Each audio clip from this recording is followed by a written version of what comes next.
Tonight, mass arrests in Pakistan as General Musharraf consolidates emergency rule in the face of stiff criticism from the United States. I'm Thalia Ashuris.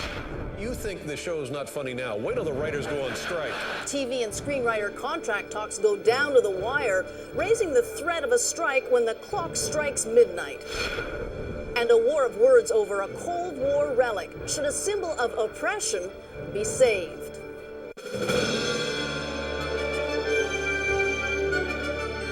This is the CBS Evening News with Russ Mitchell. Good evening, everyone. Russ is off tonight. We begin with the crisis in Pakistan, where General Pervez Musharraf, a key U.S. ally in the war on terror, is tightening his grip on power. Here's the latest. Musharraf's forces have arrested at least 1,000 political opponents. His prime minister says elections could be delayed for as long as a year. And the U.S. says it will now review billions of dollars in aid. From Islamabad, here's Sheila McVicker.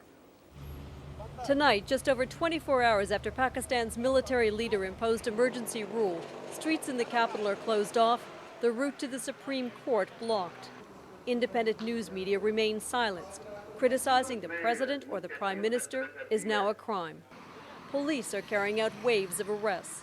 Musharraf has been silencing his opponents. Around the country, human rights organizations have been shut down. More than 1,000 political opponents and lawyers have been ordered arrested. Some, like the former head of the Supreme Court, are under house arrest. Others have been taken away to prison. Human rights activists struggled with police as dozens were taken away. Human rights organizations have consistently criticized General Musharraf for his failure to restore democratic rule. It's more a sign of the state oppression and suppression that we're going to see in the coming days and weeks. But one political opponent not detained is opposition leader Benazir Bhutto. Out of the country on a brief visit, she returned home immediately under the protection of her own guards after the declaration of emergency rule. She had been negotiating the return to democracy with Musharraf. I see in front of my eyes Pakistan's upsurge taking a downward trend. But last night, the general argued that emergency powers were needed because Islamist extremists threatened the authority of his government. If nothing had happened, today, his prime minister acknowledged elections might be postponed. The parliament could give itself more time, up to a year, and in terms of holding the next elections. However, at this point, no decision has been made. The U.S. says it will review billions of dollars in aid to Pakistan, one of its closest allies in the war on terror. It is in the best interest of Pakistan and the best interest of the Pakistani people for there to be a prompt return to a constitutional course, for there to be an affirmation that elections will be held. But what Pakistan's government does may depend on what happens next, if the people defy the emergency laws, the military, and the police, and take to the streets. Sheila McVicker, CBS News, Islamabad. The possibility of unrest, if not violence, has Benazir Bhutto worried as well. The former prime minister talked about that and whether the state of emergency could impact the war on terrorism in an early morning phone interview with CBS correspondent Dave Browdy. It's very important that General Musharraf be pressed to restore the Constitution, to release the political prisoners, respect the judiciary, and hold elections under an independent election commission. Bhutto said unless the state of emergency is lifted, radical elements will gain more strength. But President Musharraf declared it was that growing influence of radicals that forced him to act. As for the possibility that elections could be delayed at least a year, Bhutto said in the CBS interview that any such move by Musharraf should not be supported by the Bush administration. I feel it's important for Washington to hold him to those commitments, to tell him, restore the Constitution and don't change the schedule of the election. And if you are our ally in the war against terrorism, well, that war can't be fought without involving the people of country. The Dawn Daily this morning has a headline that calls this General Musharraf's second coup. Is that going too far, or is that really what's happened? Well, it is a second coup. The first coup was in 1999, when the Constitution was first suspended and the Parliament was sent home. This time, the second coup, the Parliament has stayed in place, and it's the judiciary that has been sent home. Ironically, this is a coup conducted by General Musharraf against his own regime, in a sense. Bhutto's return to Pakistan after 8 years in exile last month was greeted by huge crowds and celebration, but was marred by multiple attacks which killed more than 130 people. During the interview, she admitted she fears for her own life, but cut short a trip to Dubai because of concern for the Pakistani people. 160 million people live in Pakistan, and I came back as soon as I heard that there was going to be a declaration of emergency because I wanted to be with my people. I wanted to give them heart. I wanted to tell them that I am with them. How much time do you think there is before things on the street get to the point that it's quite ugly? Well, it's difficult to say, but I think it would start in a day or two. Benazir Bhutto speaking earlier today with our Dave Browdy. In Washington, Democrats are faulting the Bush administration for linking the U.S. too closely to Musharraf's personal fortunes. From CBS's Face the Nation, presidential candidate Joe Biden. This administration has a Musharraf policy, not a Pakistani policy. It's tied to Musharraf, and it's also, its hands are pretty well tied right now. The autopsy on an elite runner who collapsed and died yesterday was inconclusive, and more tests will be done. 28-year-old Ryan Shea was competing in the U.S. Olympic marathon trials in New York City. Shea had been diagnosed with an enlarged heart, but had been cleared by his doctor to run. The subprime mortgage crisis claimed another big-name casualty today. CEO Charles Prince resigned as head of financial services giant Citigroup and will be replaced as chairman by former Treasury Secretary Robert Rubin. Randall Pinkston has the details. For the second time in a week, the CEO of a major American financial institution is out of a job. Citigroup Chairman Charles Prince resigned Sunday after a long list of financial foul-ups. It was not one thing that he did wrong. There were a number of things that went wrong during his tenure. He was not able to grow profits as fast as the revenues. Analysts say a combination of bad loans, lower profits, and a declining stock price set the stage for Prince's exit. In fact, Citigroup's profit plummeted 57% in the third quarter. A freefall triggered by a $6 billion loss in bad loans. Financial analysts drove down his stock value to $37 a share. That's a 7% loss in just 1 week. The stock is now 17% lower than when Prince became chairman 4 years ago. Ganesh Rathnan thinks Prince's exit is key to Citigroup's recovery. Investors would expect the new CEO to come in, clean house, and actually inspire his troops and instill some confidence with investors in Wall Street. Former Treasury Secretary Robert Rubin, who now chairs Citigroup's executive committee, will step in as chairman, while the company's top executive in Europe, Win Bischoff, will serve as acting CEO. The shakeup at Citigroup, the world's largest bank, follows the abrupt departure last Tuesday of former CEO Stan O'Neill from Merrill Lynch, the world's largest brokerage firm.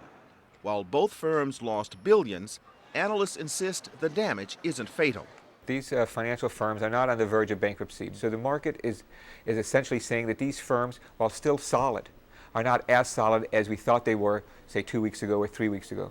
For battered financial institutions, it's a question of confidence and credibility, with corporate boards hoping that new leadership will help restore both with investors. Randall Pinkston, CBS News, New York.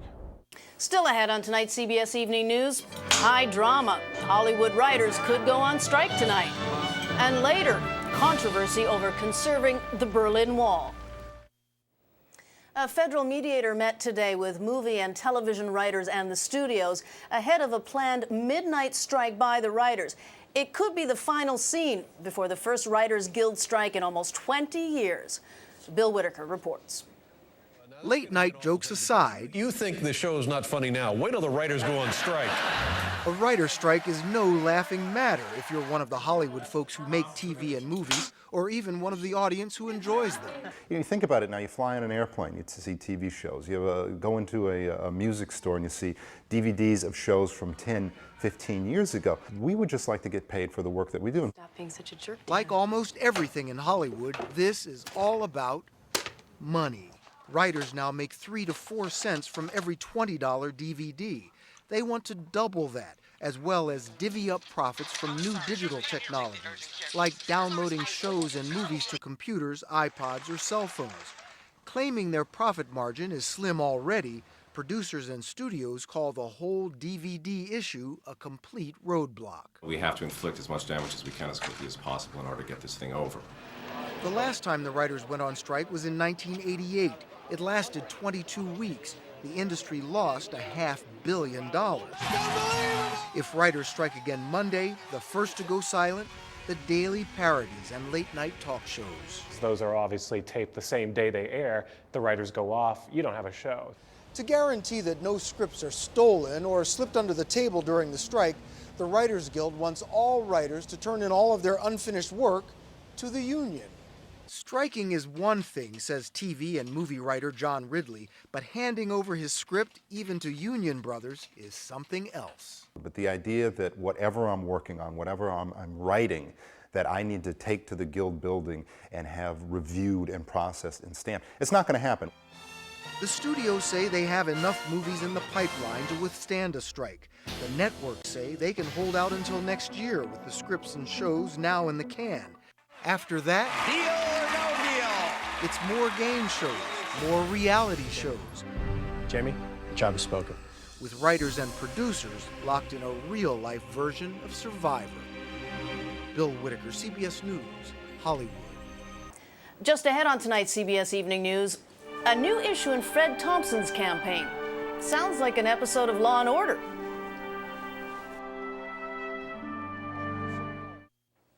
Americans vote for president exactly 1 year from today, which means there is plenty of time left for the candidates to hit surprise bumps along the road. Well, today it was the turn of Republican Fred Thompson, who is facing questions about the criminal record of one of his top supporters. Joey Chen has the story. On TV, Fred Thompson is well known as the Law and Order DA. It's like being kicked by a mule. But it's an old episode featuring one of his key advisors that's put the Republican presidential candidate on the defensive. The Washington Post reports Florida businessman Philip Martin is a Thompson campaign co-chair and lent the candidate a private jet like this one, used on cross-country campaign swings. But the Post says Martin has an extensive criminal history for selling 11 pounds of marijuana to an undercover cop back in 1979, and in separate cases 24 years ago, conspiring to sell cocaine and multiple counts of bookmaking on sporting events. Today, the candidate tried to play down his old friend's record as so much ancient history. He thought it was over and done with and forgotten about, I'm sure.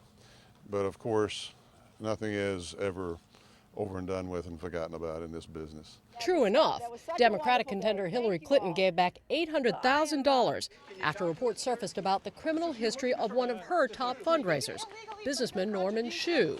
He'd been on the run since the early 1990s for failing to face up to a grand theft charge. Thompson's campaign isn't accused of doing anything wrong. Until recently, a loophole allowed all presidential candidates to pay deeply discounted rates to use private planes. Thompson apparently borrowed Martin's aircraft under those rules for more than 24 stops, saving him more than $100,000. Thompson says he's not ready to throw Martin under the bus, but he will have to make that tough calculation politicians so often do, balancing loyalty to an old friend with how things look to the tough critics along the campaign trail. Joey Chen, CBS News, Washington. Well, gas prices are nearing the $3 mark again. They have gone up 16 cents over the last 2 weeks to a national average of $2.96 a gallon. Coming up on tonight's CBS Evening News, a brand new fight over the Berlin Wall. 18 years ago this week, East Germany opened the Berlin Wall for travel to the West. In the days that followed, Germans began to tear down the notorious barrier brick by brick. But now there's a debate over what should happen to the pieces of Cold War history that remain. Alan Pizzi has more. For more than 40 years, the Berlin Wall was a symbol of oppression that everyone except its builders agreed should be torn down. Today, what's left of it is crumbling, and no one seems able to decide how, and in some cases even whether, to preserve it as a piece of history. The concrete monstrosities served as a backdrop for some of the most famous sound bites of the Cold War. Ich bin ein Berliner. Mr. Gorbachev, tear down this wall.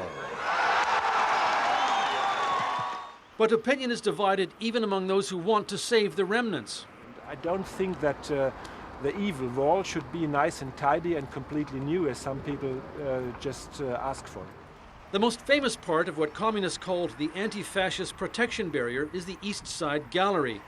Created in 1990 to celebrate the collapse of communism, the murals painted by 188 artists from 24 countries were the first ever art or even graffiti on the east side of the wall.